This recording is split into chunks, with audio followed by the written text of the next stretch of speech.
Las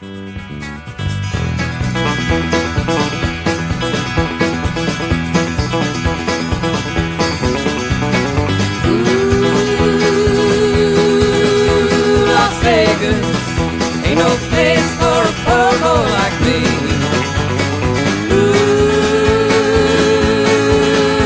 Las Vegas ain't no place for a poor boy like me. Every time I hit your Crystal City, you know you're gonna make a wreck out of me. Yo, Ram fans, welcome to the latest edition of the Swollapalooza Fall Series. I'm Steve Ivey, your host, Crackers College Hoops, and hope you enjoyed the opening theme. It's a song called Ooh Las Vegas, an album from the 70s by Graham Parsons. He had Emmylou Harris singing background vocals, probably one of the 10 most underrated albums back in the 70s, which is, of course, my music. And if anybody has a comment or a question and wants to know what the most underrated album is, feel free to ask me from the 70s. I'll share it with you, but you have to ask. Anyway, also, if you look in the background, I've got the Thomas and Mack Center from Las Vegas, of course, the Mountain West floor where CSU had some great success in the past season. But the Thomas and Mack, home of the UNLV Running Rebels, one of the great arenas in the conference. It really is a great arena. And a beautiful facility, and as I said, home to the Running Rebels. Tonight, as I'm going to have Jason Kelly on from the Let's Run podcast to talk about UNLV basketball. Jason's a young man who's been doing great work in this space on not just UNLV football, basketball, but some things Mountain West Conference as well. And this is the third of a series of 3 shows that I've done that address basically the coaching changes in the Mountain West. Of course, we had one at CSU with Ali Farokhmanesh, but we had Brennan Williams on from Go Lopes Radio to talk about Grand Canyon joining the Mountain West and trying to get to know about that program. Then we had Jeff Grammer on last week from the Albuquerque Journal, talking all things New Mexico, the godfather of the Mountain West.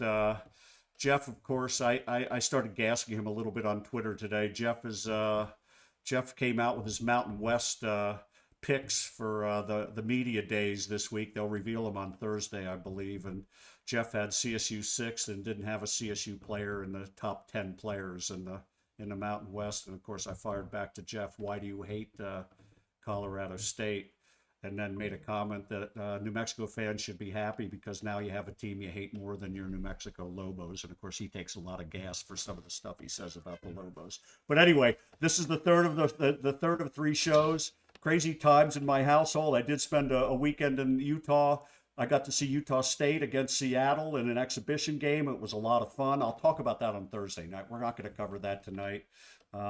But the other thing, though, in honor of Border War Week, I want you to know, I want to make sure I get your cultural levels up during Border War Week. You know, we had to travel through Wyoming to get to Utah, and I did some research to learn that the word Wyoming it's a Native American word, specifically a word from the Shoshone people that loosely translates to steady 30, gusting to 50.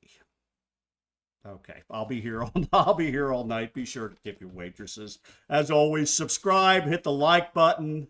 With that, we're going to bring on Jason Kelly. Jason, how are you tonight, man?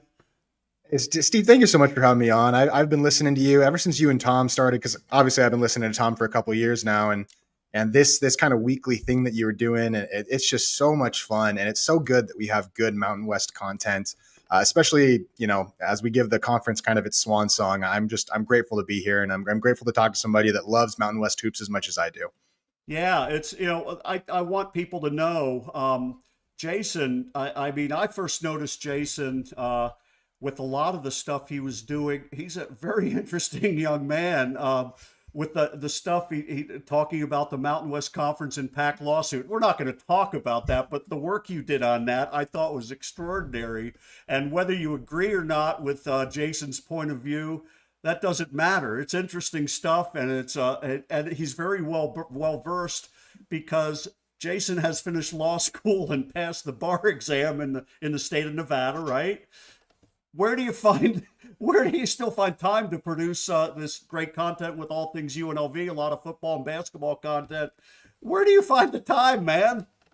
It's been tough. I've been trying to squeeze it all in, and especially because my wife and I were about 12 days away from welcoming our first child too. So just started my job as an attorney here in Las Vegas, and I just love this stuff, man. I mean, it's my favorite time on planet Earth is January and February. It's the best time. I started the podcast with the goal of getting Kevin Kruger fired. That was the reason I started the Let's Run podcast. It was right after the Southern game a couple of years ago when we had clearly an NCAA tournament team that just sucked at the beginning of the year and gave away games to teams that were awful. And mission accomplished on that front, but it's grown to a lot more than that. And I find the time because I have the passion for it. So, and you have the passion too. I mean, I'm not the only one. There's great people making content about teams around this league. And I'm grateful to be one of the few of the ranks. Yeah. So before we get into this year's squad, I do want to talk kind of take a hard look at where the Rebel program has been. And I got triggered a little bit by just even a tweet today. And this isn't me beating my chest about CSU, but UNLV posted a tweet that basically congratulated two former UNLV players for being on NBA rosters at the start of the season. And CSU has four. And just and you go, I'm not pounding CSU's chest. I mean, I'm very happy with what we've had. Obviously, John Tonje, Isaiah Stevens, Nick Clifford, John Tonje, who finished up at Wisconsin. But you're talking about a program that has hung banners, national champs, first round draft picks out the kazoo. And then you go through a dozen years of no dancing and 4 empty years of Kruger. You were a leader in kind of the Kruger thing, but what was the mood at the end in March last year, the UNLV faithful, and then also talk about the mood of the athletic department as well at the end of last season? It was really tough. At the Thomas and Mack Center last season, our team was mediocre. I mean, we were spending way too much money on our point guard, who was a good player, but not a great player, really good player. I mean, DJ Thomas was an excellent basketball player, but he wasn't physically capable of carrying the program on his shoulders. And he was who Kevin Kruger had put all of his eggs in the DJ Thomas basket. And DJ, that team was injured. And at the end of last season, we're sitting in the Thomas and Mack at the Mountain West Championship. And we are outnumbered as Rebel fans in the Thomas and Mack about 15-1 by Utah State fans. I mean, there were 15 to 20 times as many. I'm not even kidding. You think I might be kidding here. They're doing their "if you're winning and you know it, clap your hands" chant at us in our own home arena, and it feels like a Utah State home game. And the feeling about Nepo baby, I mean, I hate calling him that, but he kind of was. Kevin Kruger, milquetoast, uninteresting, mediocre. He's a nice guy, but I have high standards for running Rebel hoops. And I cannot tell you how depressed the basketball program was at the end of last season and really just dead. Now, Coach Passner, we hired a guy who was not my first choice. I wanted to hire Eric Olin from New Mexico. And in fact, I was told we were hiring Eric Olin, and I almost reported that we were, and I was wrong. I've had to live up with that one. It's kind of why I'm a podcaster, not a reporter. But the mood around the program, the athletic program, and the basketball team right now is we're a football school. It's kind of sad. We're the last non-power conference team in either major sport, basketball or football, to win a national championship. That's not a power conference team is still UNLV. And yet we're a football school now. And Coach Passner, I think he's the right guy for the job. I think early on in this season, it's going to be a little tough for him because of the injuries and just because the athletic program didn't give him 15 scholarships. They only gave him 13. Which is a problem because we only have one player who can play the center position on our roster. But the mood around UNLV basketball is very optimistic at this point. And Coach Passner, I really believe he's been on my show like 3 times now, and he and I talk consistently. He's really doing everything he can to get this program in the right direction. So there's optimism. But with the city of Vegas and from the athletic program and department standpoint, I mean, we're a football program now, and everybody with Runnin' Rebel Hoops is still in kind of wait and see mode, even though we all really like Josh and support him. Did you know Kevin at all, or was he very Never. No, he was not that kind of coach that reached out into the community. To be fair, I don't know that I would have wanted to reach out to me if I was Kevin Kruger. I mean, some of the things I said on my podcast after some of the losses that Kevin took were pretty harsh. And even the players. I mean, there was one assistant coach on the team who was pretty good about trying to reach out to the community. Barrett Peary, he's a professional. He's a guy who I still wish was with the program. In fact, I'm not sure what he's doing right now. I think he's a great coach. But outside of him, I mean, there really wasn't very much community outreach. And Kevin, I think he felt isolated a little bit from the community, and he wasn't very. I mean, it's not like he was like the most outgoing, charismatic guy. I mean, the Kevin Kruger squat we were all ridiculing him all the time, and it was only the diehards that were in Thomas and Mack, and none of the diehards really believed in him at all. So Kevin was in a tough spot, but I mean, he deserved to be in a tough spot for some of the performances that he put it. And it's not all his fault. It's not his fault that we hired TJ Otzelberger. It's not his fault that we hired Marvin Menzies. It's not his fault that we fired Dave Rice mid season. But at the end of the day, you still have to be able to sell a program, and your last name isn't going to get it done. And that was the issue with Kevin. Yeah, I never really talked to him, but when he showed up in Moby Arena,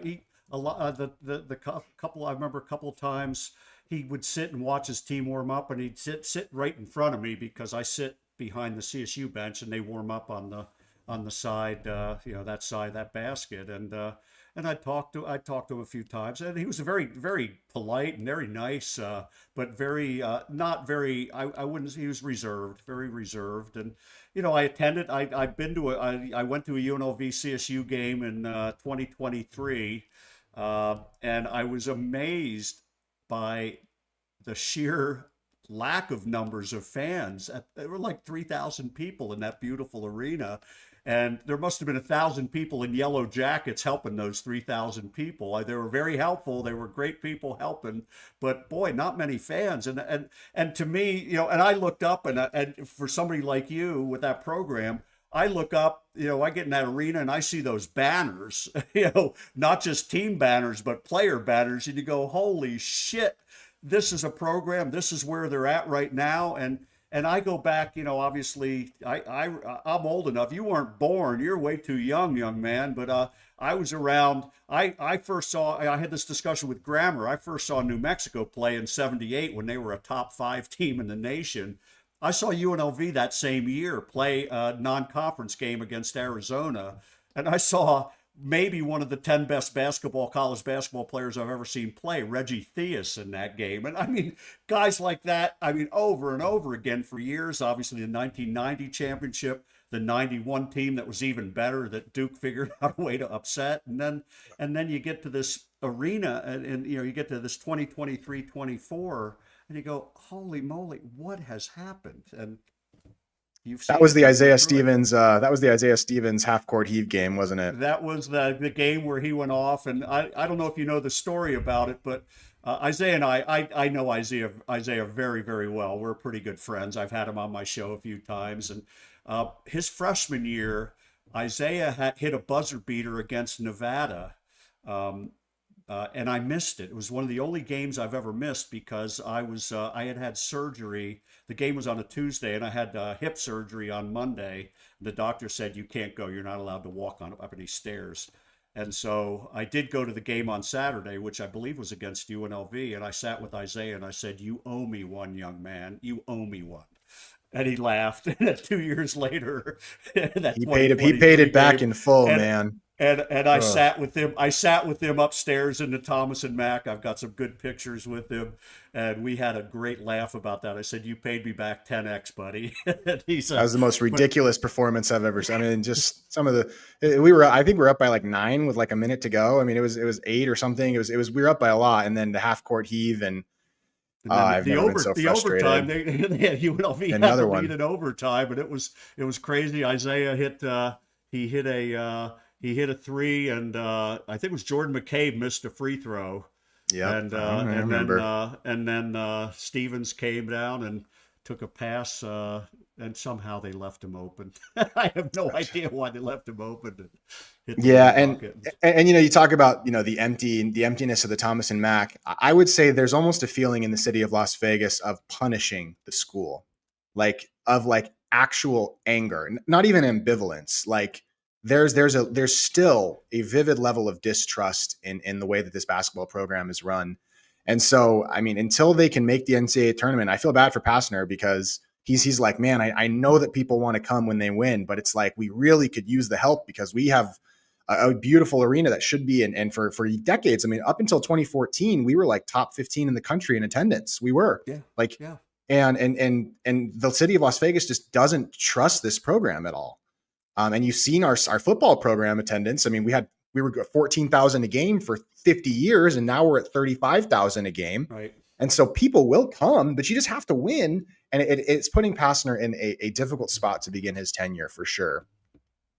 I got to show you this. As one of my regulars, Lee Peterson.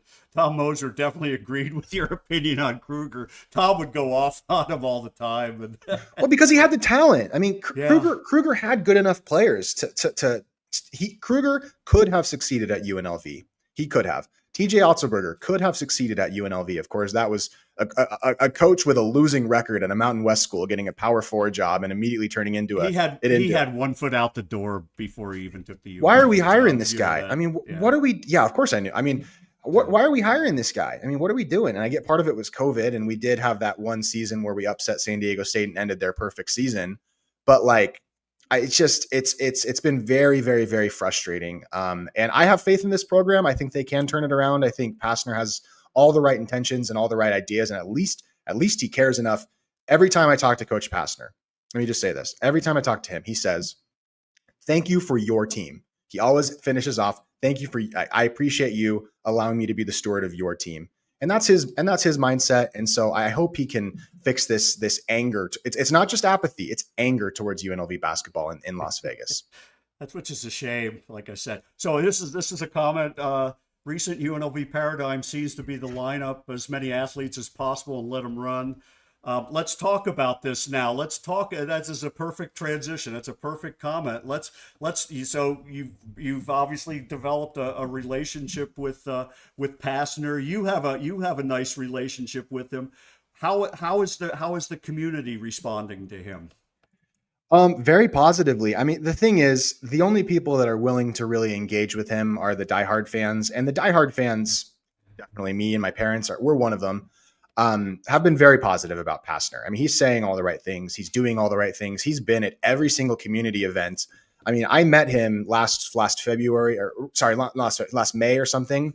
And then we had never met before in person. And we're at the UCLA football game. And we'd only talked one time 4 months ago. And he goes, Jason, let's run podcast. How's your baby coming? How's the bar exam? You know, like instantly 4 months ago, and just remembered that. He is giving his personal information out to every single fan, and he's allowing people to contact him. He spends like an hour at the beginning of every single day emailing back UNLV fans because he talks to each of them individually with well thought out responses. So I cannot fault anything that he is doing. In fact, I'm more upset with the school for not treating this program like it should be because, you know, next season he's going to be the lowest paid coach in the Mountain West.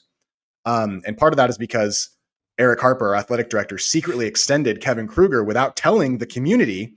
And then when we're trying to fire Kevin Kruger, leaks this ridiculous article in the Review Journal to try and, you know, sway fan sentiment to keeping Kevin Kruger around because whoopsie, we lied to you. We have to pay him $3 million more than we said we had to pay him. So, I mean, what are we supposed to, why? I get that you're a football guy, Eric Harper, but this is a basketball city. It always has been. And so I feel confident in what Coach Pastner's doing. I really like the players, but with our non-conference schedule, I don't expect us to be like a giant slaying team heading into the Mountain West play at all. So let's talk about the roster. You know, obviously you got this kind of new age with free transfers in both directions, and when you get coaching changes, you basically get new rosters. And Pastner obviously set out to build a roster. He only retained, I think, one player, Benarby from last year's team, and but he's built a roster. And do you know? I mean, have you talked to him much? You know, one of the tricky parts about building a roster is, you know, coaches have philosophies. They want to build with certain types of players. Has he been able to build a roster that really fits what he's looking for, or is this something that you think is going to take time? Something that I really appreciate about Coach Passner in my discussions with him is he's very pliable. I mean, he is not Kevin Kruger would have a roster of elite athletes and have him playing slow.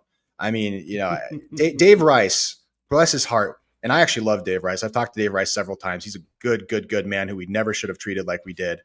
In fact, when I left on my LDS mission, I served my Mormon mission in Argentina. It was 2014. Basketball program was riding high. I come back, he'd been fired, and we have Marvin Menzies. It was one of the saddest moments of my life. My first Rebel game back was a Duke game that we lost by 56 at the T-Mobile Arena where the Knights play.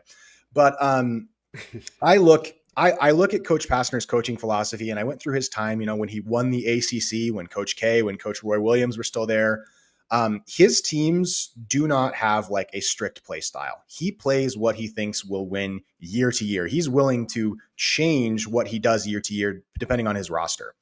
And so I think that the roster that he has built is a very modern pace and space, lots of ball handling type team, not super big. We're not going to be a very good rebounding team. And certainly a team that's going to have a lot of high variance games. You could see games where we kind of get blown out. But I think that it raises the ceiling of the roster. And the floor, I think, is higher than some of the Kevin Kruger teams because Passner is going to get his guys to play really hard. He's a guy that really gets his guys to give it everything they have. And if you look at some of the guys like Jose Alvarado that are in the NBA right now that were Passner players, his guys play hard. And every single player on this roster, and I know this personally, is playing their butts off every single day. So would you say that's kind of the top level, kind of the theme of the kinds of players he's recruited, rather than we'll talk about the specific players that you think are going to have the most impact, but do you think that it's the toughness part that is kind of the top level, the overarching theme for the kinds of players he's recruited? Absolutely. I mean, I think that this team is just built on gritty dudes. Guys that I really respect. I mean, I guess we can talk about some of the individual players later, like you said, but up and down the roster, you have a bunch of guys who got playing time, even at Power 4 schools or at previous schools who got a lot of playing time and who were kind of glue guys. I mean, there's a bunch of glue guys and then a couple of top level players that I think could be actual stars for this team. At the same time, we've been dealing with so many injuries that a couple of, a guy like Miles Che, who's been out, could be our best player, and I don't think we've seen him play yet. I don't think he will be our best player. I think he's our second best player or third. But I think that the collection of guys that he's got all have the right mindset, and really health and 3-point variance is going to be the story of this season. Okay. Because we have got a lot of shooters, but I just don't know if they're going to make their shots. Did he go out and recruit a lot of good 3-point shooters, or do you think that's going to be it's he went out an issue for every team, whether they're going to make them or not, but he went out and got a lot of guys that are willing to take 3-point shots. Okay. I look at some of the players that Kevin Kruger had, and it's like, oh, he shot 44% from 3. And then you look 1.8 attempts a game. And it's just like, how many guys do you have that are willing to take shots that they are capable of making? And Kevin Kruger teams had a lot of guys that were standing out there like deer in the headlights, imitating their head coach who was crouching on the sideline like a scared deer. Whereas the guys that Passner brought in are really gamers. I mean, he's got a lot of guys that just love basketball, that play hard, that are willing to take the big shots. And he's got a couple of guys on the team that I think have legitimate star potential because they have physical attributes that could dominate a perimeter team. Well, you talked about Miles Che. I don't know if you want to start with him, or who do you think give me an idea of who the top players are. Kind of run me through the roster, who you think the starters are going to be, and maybe even the key subs. Sure. So the best player on the team is almost assuredly going to be, if you had a kind of a dream Mountain West UNLV season and say a UNLV player won Player of the Year, which I actually don't think is impossible, is Kamani Hamilton. Kamani was originally a player at Mississippi State, was a Power 4 player, 6'8", wing. He's got ball handling skills. He can shoot. A guy that, we really haven't had very many of these at UNLV over the Kevin Kruger years. We had one. It was one of the Boone twins, Keelan. But Kamani's very those guys were good players. Yeah, I mean, if Caleb wouldn't have gotten the DUI at the beginning of the season and tanked our, again, the Kruger discipline really showing through. I don't mean to make this whole podcast about. I shouldn't, because It's Kevin okay. Kruger's a very I like nice the man. Boone twins a lot. They ran some good stuff. I remember the game at CSU when they were together. They ran some of the best offense. They weren't known for running great offense, but they ran some really good stuff with the Boone twins. They were scary. I mean, they were players that should have taken us to the NCAA tournament. That roster was an NCAA tournament roster. But I digress. Kamani Hamilton, 6'8", and then last season he was the best player for a high point team that was an explosive offense. He can run the floor. He kind of reminds me of, I don't know if do you remember Mike Moser, UNLV player Mike Moser? Absolutely. He kind of reminds me of Mike Moser a little bit, but he's got a bit of a better frame than Mike did. Mike had a great frame for a lot of things, but his physicality sometimes was not one of those things because, he got injured a little bit. Kamani's very solidly built.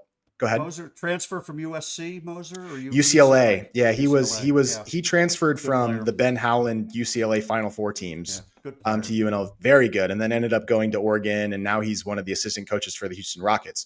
Played a little bit in the league too. But Kamani he can shoot, he can dribble, he can pass, he can drive. He's kind of a do everything player, and he is who a lot of our NIL roster budget went to. He was a very highly coveted player in the transfer portal. Pastner knew that he had to take one shot on a guy, not like DJ Thomas, who was good but couldn't physically dominate a game. Kamani can physically dominate a game. Okay. And so he's who I would expect to be our best player. I don't know if you have any comments or thoughts about him. I haven't really seen him much. I looked at his numbers. He's an impressive, looks like a good scorer, can score inside and out. Good solid rebounder, runs the floor. One of those guys that you love to have on your team, and obviously good size, good length. The kind of player that looks like he will fit very, very well in the Mountain West. Absolutely. I couldn't agree more. I think he's awesome. And I just like that he has size. I mean, I perimeter size in this league, I feel like is almost everything. Often, when I think about the Martin twins, back to them versus Clifford, last season, having guys in the perimeter that can be big and take up space is huge. Yeah. So he'd be who I would say is our best player. Another guy I'd like to highlight is Nas Cunningham. I don't know if you've heard about him. Transfer from Alabama, right? Yeah, he was like a top 50 recruit in the country. Just a freak athlete, 6'7", only 175 pounds. And I guess we can talk a little bit about the scrimmage that we had against Washington. That was kind of a glorified, just don't get injured. Go up there, just get out, put some shots up. He was a guy that really impressed me in that game. An absolute gunner. Freak athlete. I mean, the dude can dunk from the free throw line. He's got a beautiful 3-point shot, and he's young. So I would expect him to be an imperfect guy, but the physical tools that he has and the shot making ability that he has is something that I don't know that a ton of teams in this league are going to be able to match outside of San Diego State. I guess like Miles Bird is kind of a guy like that, but he's excellent and he's a good player, and I can't wait to watch him play. Yeah, I wonder with him, I always, the one thing, as you said, he's slender, and sometimes slender guys struggle and sometimes they succeed. You don't know until the lights come on. And I can talk about a guy that kind of went up and down his freshman year and was a lottery pick out of Colorado, a guy named Cody Williams with a similar build. And depending on the type of game that he got in, when he was at CU that 1 year, he played on a good team. They had a number 1 and a number 2 first round, second round draft pick on that team. And he was a freshman. He got drafted higher than the other two. There were the games where he could get in the open court. He was dynamite. The games that were stuck in the half court, he struggled because he was slender. He's with the Utah Jazz now, and I wonder if he's going to be that kind of player where it's a development, more great skill, great athleticism, development year until he gets a little bigger and a little stronger. Who knows? You just don't know. Yeah, you really don't. I think that the style of that fast kind of up and down style that Pastner is going to try and implement this season. And I'm hoping to see that in our next exhibition game. Again, I don't really care about that previous one at all. I think that Nas can fit really well in that. And the same goes for Miles Che. Miles Che is a really interesting player. I mean, he came from, was it UC Santa Barbara? UC Irvine, sorry. My mistake. Irvine, yeah. And Russell Turner, Really fun guy. Just like a really good shooter, like an outstanding shooter. He can pull up from basically anywhere in the court. He's a gamer. He's one of those guys that's just a gamer. He had a broken foot. And so I'm worried about him starting the season a little bit slow, but I expect him to be kind of the starting point guard. Although I think Draven Gibbs Lawhorn, our Illinois transfer, who is a freak athlete, gets up and down the court, can dunk like just an absolute menace. And is actually a really good rebounder too. He could also start. I think him and Che are going to kind of be in contention for primary ball handler on the perimeter, but they're both about 6'3".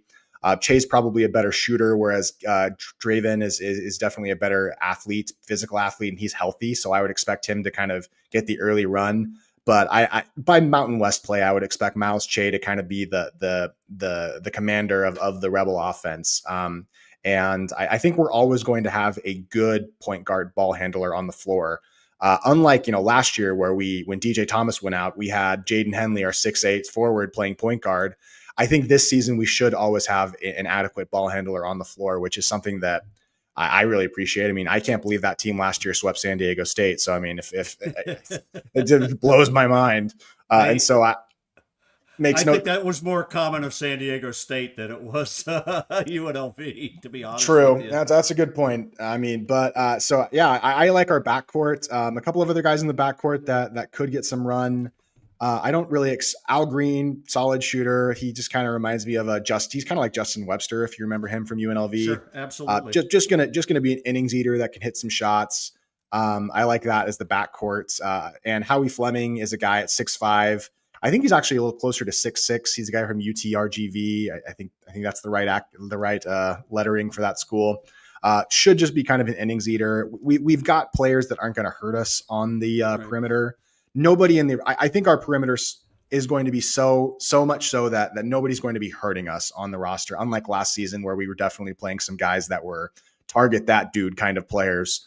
And I don't think we're going to have as much of a problem this year with that, at least on the perimeter. So I like our perimeter play quite a bit, especially because Kamani can do a little ball handling as well. So you have that, and then so good solid guards, Kamani, Hamilton. Yep. Your bigs are hurt, right? Yeah. So I was kind of hoping not to get to the bigs because we have a little bit of a problem here. So in terms of like the front court, a guy that really did look, I don't want to, say anything too negative of him. But Walter Brown, probably one of the most interesting players in the Mountain West this season. I have no idea if he's any good. He was a professional player from New Zealand, who's 6'5". I have no idea if he can play, but he's played like 3 years of professional basketball in New Zealand. And for some reason has a year of college eligibility in America. He's a guy forward. We were asking him because we didn't have a single player healthy over 6'6" in that Washington game. He was our starting center at various points. So he'll definitely get a lot of playing time just because he's a pro, knows where to be, even if he's not super physically talented. Benarbi, like you mentioned, he looked completely adequate in that game. I expect him to be an innings eater. But nothing too special. Obviously, Kamani is technically listed as a forward, but he'll kind of be a do-it-all player. A couple of guys to mention. I really like Tyron Jones. He'll probably get a lot of playing time. He was like a freshman, top, right? Yeah, but he was he was a top 100 recruit, and they list him at 6'9", but he looks like he's like 6'11". And he's got ball skills. I mean, he's a good player, a good athlete. I wouldn't expect him to show a lot early, but I think he could be a good contributor just because of his age, and he has a separated shoulder, another injury. But yeah, injury, by the way, I separated mine a few years ago. They stink. Yeah, I don't really know. I think honestly, I think Kruger, oh my gosh. I think Passner was having the guys play really hard in the off season early. And maybe some of them, not through any fault of Passner, but kind of they were doing dive drills. It just happens, and I would rather have a coach come in and play them hard than baby them. You know what I mean? Oh, I can tell you CSU has had some injuries every team has them. It's just a matter of how severe it is. I mean, we talked about Isaiah Stevens that year that he beat UNLV. He missed the first 7 games. He broke his foot and came back and played very, very well. Shea might do the same. It might take him a little time, but it happens, and you just have to deal with it. So the question is, how soon do you get some of these guys back, or is it gonna be an issue, you think, in the non-con? So it's going to be an issue in the non-con, honestly. The way that our schedule's set up, I guess let me finish with the players. Laji Dembele, he's a junior. He played quite a bit at Iowa. He'll probably play a lot of center for us. He should be back by the start of the season. He had a minor issue that kept him out of that exhibition game. In fact, I'm wondering if he's going to be playing in the next exhibition. I think he might, but I would have to ask coach about that specifically. Laji Dembele, he's kind of a stretch 4, 6'8", played at Iowa quite a bit. People really liked him there. I expect him to get a lot of front court minutes. And then, I already mentioned Benarbi, but the big question mark for this team, and really, I think what's going to tell you if this team can compete in the Mountain West and try and win the Mountain West, which is the goal. Obviously, I mean, it's going to be tough, but I think they have some players that maybe if all the cards, were played the right way, maybe you could. It's Emmanuel Steffen. Steffen was like a top 80 recruit at Arizona, played for about 3 minutes, had some injury issues, and then they benched him, took a redshirt year, and now he's a redshirt sophomore at UNLV. So he's got 4 years of eligibility left, and he is just about as physically gifted as you could possibly be as of a center. A couple of weeks ago in practice, he went up for a dunk and kind of got undercut a little bit and landed really hard on his back. And we're thinking early December for him, maybe middle December 10th, around there, hopefully right before league play starts. The ceiling of this team isn't going to be super high without him being like a key part of it. But he is as good of a player as you could hope for physically. And I think that Pastner has him, man, I'll tell you the stuff about him coming out of during the off season was so positive. And so to have him have that injury right before the season, especially with our schedule, it's going to be pretty difficult to overcome. But there's a lot of good players on this team, man. I really like them. Yeah. How does you mentioned your big man is Pastner? Does he use him as you said he adjusts his team and might run different offense depending on his personnel, but is his big more of a inside presence, rim protector, take up the paint defensively, score inside kind of guy, or he's a rim runner?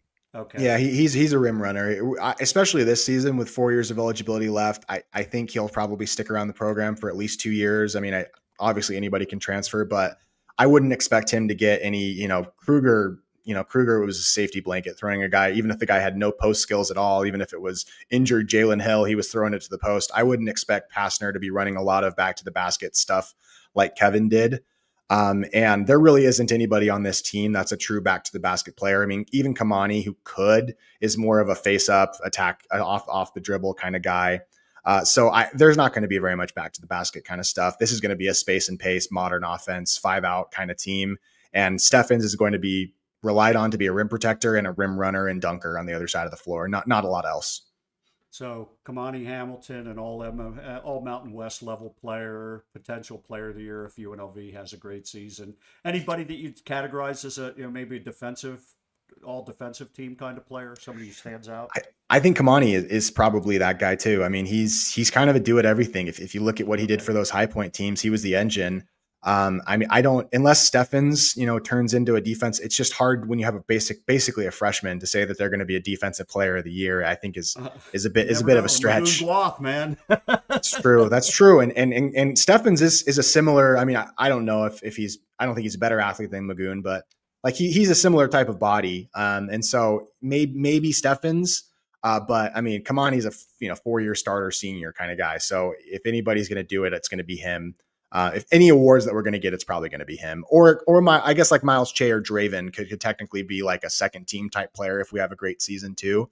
But outside of them, I don't think you're going to see more than 2 Rebels contending for awards of any kind. Okay. So we can finish up. Thanks. That's a great view of the roster. And you know, the thing that's so tricky now, I mean, with when you have a new staff, obviously, is you have a new roster, and it's up to the coach to figure out a way to bring players in and then figure out a way to get them to play together. And you know, you referred to that exhibition game with Washington. That was one you could just throw away, given they only had what 7 players. Six And by the end because Kamani didn't play the second half at all. yeah. Precautionary, he's fine, but there was only 6 players, and it was just guys that, not even a center. I mean, nobody over 6'5", you know. So And you know, it's funny, and everybody plays these games so differently. I mentioned I went to the Utah State Seattle game. Utah State played their starters, and they ran and then brought in second teamers, and within 8 minutes, they were ahead 25-11. And then Calhoun went to his third team. He didn't give a shit. He was just going to play everybody. And before you know it, he's got a third teamers on there. And next thing you know, they're up 29-26. The third teamers were going against the starters for Seattle, and they struggled. And he was going to play. He was going to play all his players. He didn't care. He was there to try different combinations. For him, obviously, it wasn't about winning. And so anybody who tries to judge anything about exhibition games and draw any kind of conclusions, and I die laughing when I look at some of these national writers trying to draw conclusions. You go, you're an idiot if you think that you can draw any conclusion from these games. And in UNLV's case, getting 7 guys on the floor to play together, that's all that mattered. You know, and I looked at the box score. They started, they went down in the first half, they went down early, and then they fought the rest of the game, and they didn't lose any ground. And that's a good sign that they probably had a nice halftime talk from the coach and said, let's just keep fighting. And they played decent in the second half. they played hard. I mean, and they made it like a 7-point game at one point. I mean, Washington had a bunch of big European big men that were just, it was tough to get stops against them. I mean, we didn't have a guy within 5 inches of any of them. So it was just kind of like, they're going to score. It's okay. We're just going to try and play hard. And they did. Obviously they hung in there, and that's a good sign. And then as you start filtering back players who have been injured and getting them to play together. And, that's the tricky thing is, of course, you lose so much time this time of year with practicing with combinations and chemistry and all that. And, with CSU, I can tell you this year versus last year, last year they struggled out the gates. They were terrible. And a lot of that was driven by, an injury to one player, and it was Rashawn Mbemba, our starting center. And that filtered through the entire team in terms of the lineup. And CSU didn't start playing well until Mbemba came back. And then all of a sudden, Jalen Crocker Johnson, who had been playing the 5, could move to a more natural position as the power forward, which moved another person out of the starting lineup to a better bench role. And next thing you know, they started playing well, and it can happen. So, with that in mind, what are your expectations for UNLV this upcoming season? Yeah. So I look at the Rebels this season. Ken Palm has us at about 107. I think that's a fair place to put us because we're just unknown. We just don't really know what we're going to be.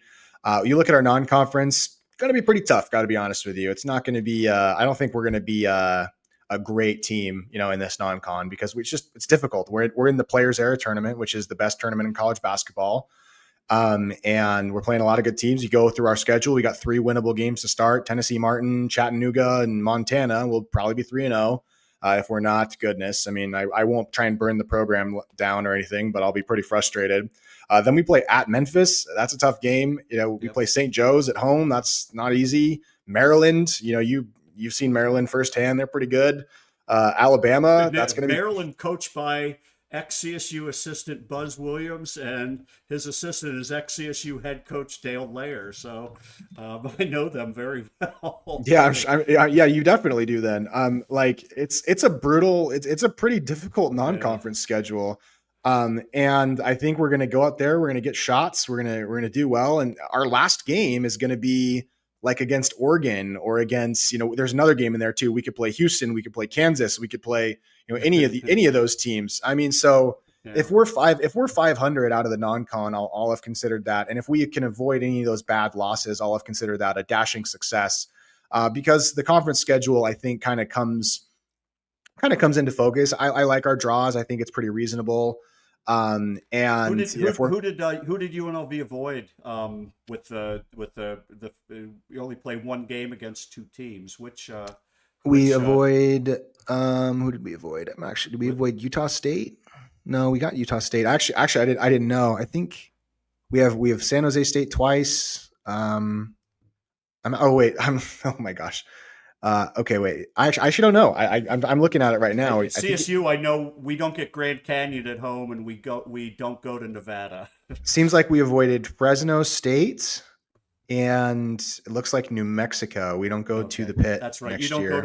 You don't go to the pit. That's right. I remember that. Yeah, so we lose again. We lose kind of one of the gimme games the way this league's set up. Actually, it's a beautifully set up league to get as many teams as possible into the NCAA tournament because you've got 7 teams or 6 teams that can win games, and then you got bottom feeders. I mean, that's actually kind of the golden formula. I think you might miss some of those gimme the get right games in the new Pac-12. To be honest with you, Yeah. because those games can really help you set your team up, especially because there still are plenty of good games. So, my projections for the Rebels this season, it's really tough. I mean, Ken Palm has us at 15-15, and 9-11 in league play.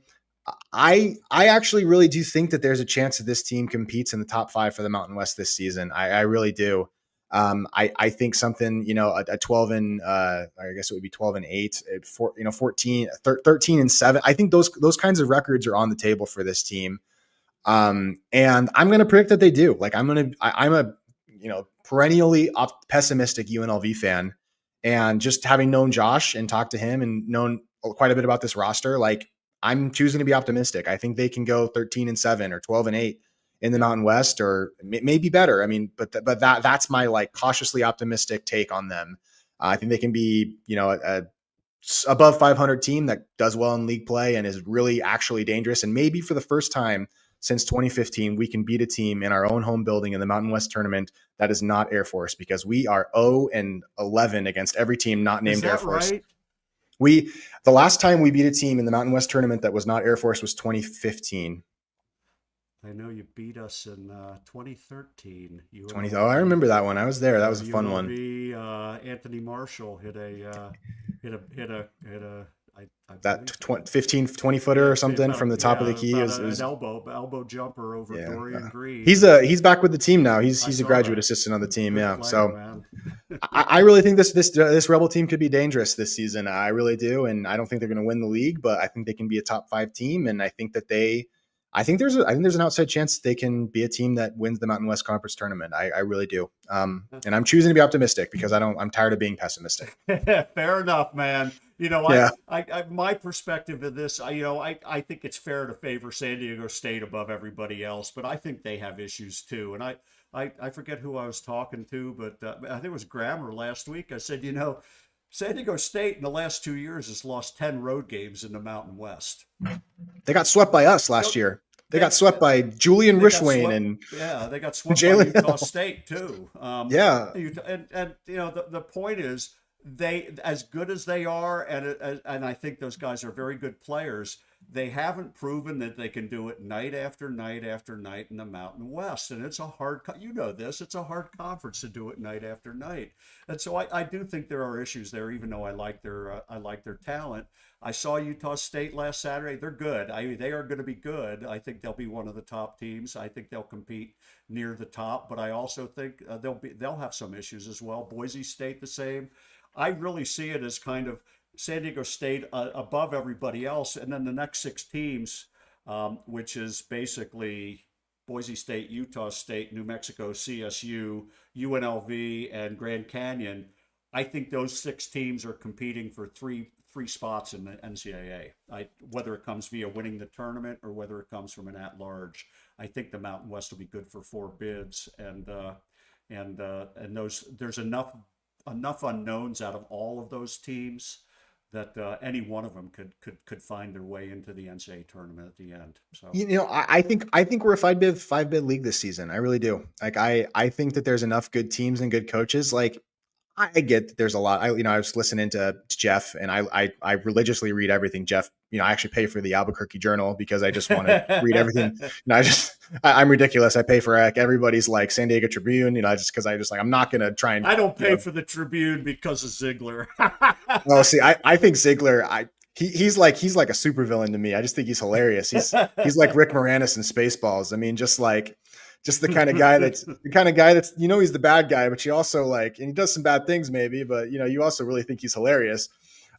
So I pay for Bronco News Nation with BJ Rains. I pay for those guys. I can't get enough of this stuff. So I think UNLV. I feel very similarly about UNLV as I do about Colorado State and New Mexico. I actually feel more confident about Grand Canyon and Utah State for some reason. That Grand Canyon program just terrifies me because some schools have, what's affectionately called FU money. And Grand Canyon's one of those schools that kind of does a little bit, is because they don't have to spend money. They're not paying a Norvell buyout like Colorado State is right now. They're just spending all their money on basketball. Yeah. So, I mean, for me, I actually have Utah State and San Diego State kind of neck and neck at the top. I just believe in that Utah State program. There's witchcraft, wizardry, whatever you want to call it, going on up there. Black magic. I do think they'll be better this year than last year. I really like the way physically. I like the way they look. They're bigger. I mean, physically bigger. They're scary, stronger. Man. That's a scary program. They wore down last year. They weren't as physically imposing, and they are bigger and stronger, and they've improved at a few positions. So. They're scary. I mean, the witchcraft, the black magic they do up in the back rooms in Logan scares me because that program is just something else. But I think it's kind of wide open, and I think it would not surprise me to see San Diego State be like a 5th place finish this season. And I've had some San Diego State fans come after me for that opinion, but I think it's totally fair to think they're going to be the best and be favored. But you never know with this league, and I'm grateful that we kind of get a swan song of this marvelous basketball league that we're blowing up for ego and money. Yeah, no kidding. I'm bummed. I mean, I'm bummed, and I think the world of this conference. It has been so much fun the last few years. That's why I'm doing the stuff I'm doing. That's why you're doing the stuff you're doing in terms of content. So before I let you go, what you got cooking in terms of content? What do you got? Anything new you're working on? So I do my weekly kind of breakdowns. I don't just talk about UNLV. I talk like you said, I talk about general college stuff. But just on my YouTube channel at the Let's Run podcast, I'll have a new video up this week talking about it. I've been a little dejected after that humiliation that our defense suffered up there in Boise. But I'll definitely have after that second exhibition game, just with the new baby coming, the content might be a little slowed down. But once it's just the baby at home and I can just sit in front of a microphone and talk. I mean, that's all. I don't have to go anywhere. Besides the Thomas and Mack Center, there should be at least 3 or 4 videos a week on my YouTube channel, which you can just find if you type in Let's Run Podcast with Jason Kelly. But I'm going to be talking about this league, not just from UNLV perspective. I like talking about everybody.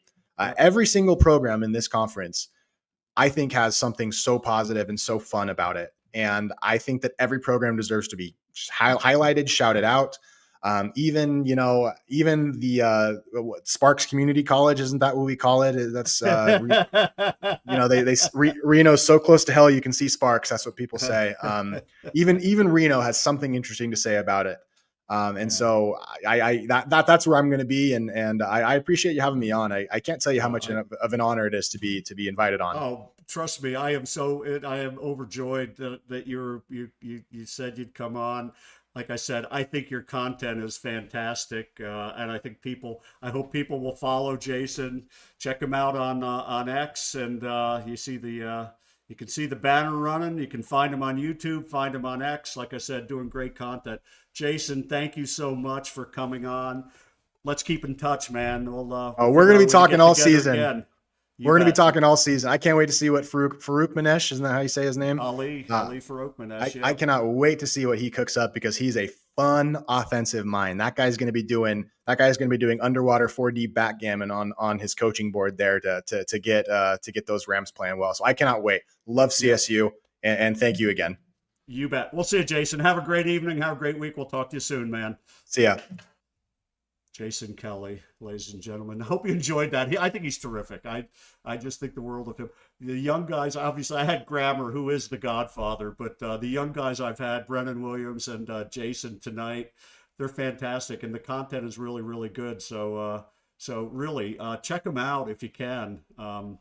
Follow Jason if you can, and go to his YouTube channel, the Let's Run podcast. It's he's done some really really good stuff. So anyway, before I shut it down for the night, just to give you an idea of some of the upcoming shows, on Thursday night, I'm going to have my buddy Jake Shiljan on to talk analytics for the upcoming season. Talk about all the different, the Ken Palms and the Bart Torviks and the Haslametrics and all those. And then we'll also have the information. We'll be able to talk through the Mountain West preseason order of finish and all conference teams and all that stuff. So we'll have opinions on that. Jake is good. I had him on the show a couple of times last year, and we had a lot of fun. But the other thing I'm going to be doing on Thursday night, if you've been following me, you know that last year I did a regular Monday morning show called Monday Morning Cup of Coffee, and I had a co-host named Brady Hall. And Brady is way too busy to be able to do it this year. And he told me, I asked him about it a month ago, and he said, Steve, I just don't have the time. He's also the general manager. He does his 3 hours of sports talk 5 days a week. He's a general manager of the station. They cover the Nuggets. They cover the Avalanche. They had the Rockies. They do the Broncos. They do all kinds of stuff. And he's got family. He's got a new home. He's just said he's sorry. He's just too busy. But I've reached out to some other people, and I have found an unbelievable co-host. And so on Thursday night, I will be revealing my new co-host for the Monday Morning Cup of Coffee show. And I asked Brady if he would come by and maybe come and stop on and join me in passing the torch to my new co-host. But he's even too busy. He's got Nugget stuff going on that night. And so he's been a great supporter, Brady. I was blessed to have him as a co-host. I am blessed to have my new co-host, and you could try and guess who it is. If you guess, you're darn good. But I can tell you right now, I hit a home run with Brady Hall. I've hit another home run with my new co-host, and so I will have him on Thursday night, and you'll get a chance to comment and ask questions or do whatever. But it'll be fun. And then Saturday night, just to let you know, I'm going to be doing my first postseason, first post game show, postseason. I can't wait to do postseason shows, but I'll be doing my first post game show following the CSU Creighton exhibition. I am, as I've mentioned, I'm going to be heading to Omaha to watch Creighton play.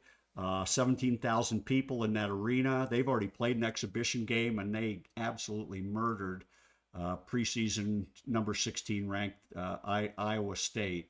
And so they're pretty darn good. I will be doing, if you followed me last year, the name of the show was Final Score. I renamed it. It's no longer Final Score. It's going to be known as Final Bell. And that's in honor of Bowen Bourne. We used to joke last year. Bowen, of course, came off the bench and was a major part of that team that went to the round of 32 and barely got beat by Maryland at the buzzer to keep us out of the Sweet 16. Bowen had a great season. Bowen was nice enough to be okay with me naming my new puppy after him, so I have a puppy named Bowen. But the other thing was Bowen got bloodied multiple times. He got hit in the face. He was not afraid to get his nose dirty, and we used to joke about Bowen. The game doesn't start until Bowen starts bleeding, and I'd see him after games, and we do the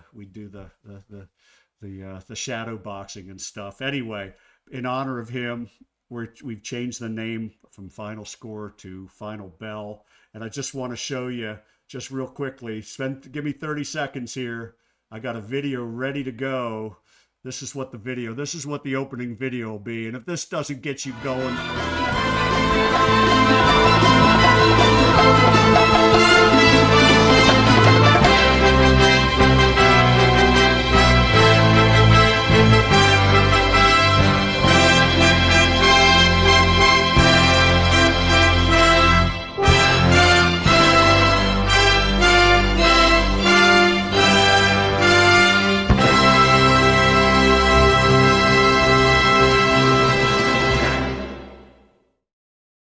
his final bell. I am so excited. I'll be talking about CSU men's hoops. Saturday night, I'll be doing a show.